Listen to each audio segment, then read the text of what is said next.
السلام علیکم ورحمۃ اللہ وبرکاتہ۔ وعلیکم میرا السلام نام ورحمۃ غلام اللہ۔ قادر ہے۔ مفتی صاحب، ہم یہ بتائیں کہ ہمارے یہاں جب جو بروکر جو ہوتا ہے وہ سیلر اور بائر کو ملاتا ہے، ٹھیک ہے، بعض وقت سیلر کی طرف سے جلدی ہوتی ہے۔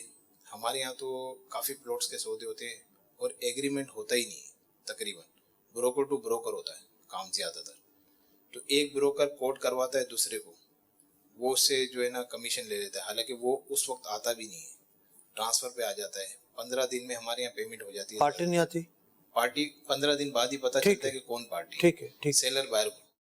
اب ہمارے یہاں تو یہ دیکھا گیا ہے کہ پارٹی کو پتہ نہیں ہوتا بروکر کتنے میں دے رہا ہے۔ بروکر ان سے کہہ دیتا ہے کہ یہ 10 لاکھ کی چیز ہے اور وہ سامنے سے 8 لاکھ کی لیتا ہے، اور وہ بروکر اپنا پیسہ نہیں لگاتا، مطلب وہ ٹاپ رکھ لیتا ہے۔ ٹاپ رکھ لیتا ہے۔ بروکر کی جو حیثیت ہے وہ وکیل اور نمائندے کی بھی ہے کہ وہ نمائندہ ہے۔ یہی وجہ ہے کہ جناب وہ جا کر پارٹی سے بات کر رہا ہے کہ جناب میری پارٹی یہ کہہ رہی ہے کہ اتنے کا مجھے چاہیے۔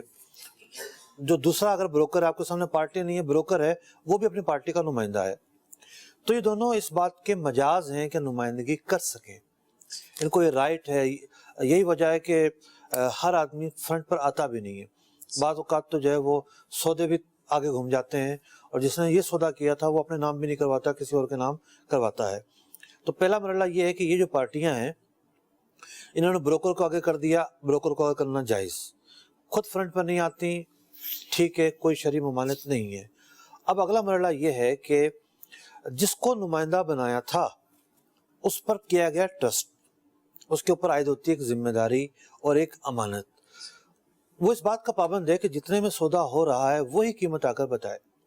سودا ہوا 50 لاکھ کا، اس نے آ کر بتایا 55 لاکھ کا، ٹھیک ہے، کہ بھئی آپ کو مال چاہیے تھا 55 لاکھ کا مل رہا ہے، تو 50 لاکھ روپے پارٹی کو دیے، ٹاپ 5 لاکھ روپے جیب میں رکھے، یہ مال حرام ہے، یہ اس نے دھوکے سے کمایا ہے، یہ اس نے خیانت اور فریب سے کمایا ہے۔ تو جو مال دھوکے سے کمایا جائے، خیانت اور فریب سے کمایا جائے، وہ کیسے حلال ہو سکتا ہے؟ تو بہت سارے بروکر اس طرح کرتے ہیں، بہرحال یہ گناہگار ہوتے ہیں اور آخرت میں جواب دے ہوں گے۔ آج پارٹی کو پتہ نہیں چلا، کوئی مسئلہ نہیں ہے، یہ اس کا بھرم رہ گیا، اس کا پردہ رہ گیا، لیکن یہ پیسہ واپس کرنا پڑے گا اس پارٹی کو، یہ اس کا حق ہے، حق الاب جو ہے وہ تلف ہوا ہے۔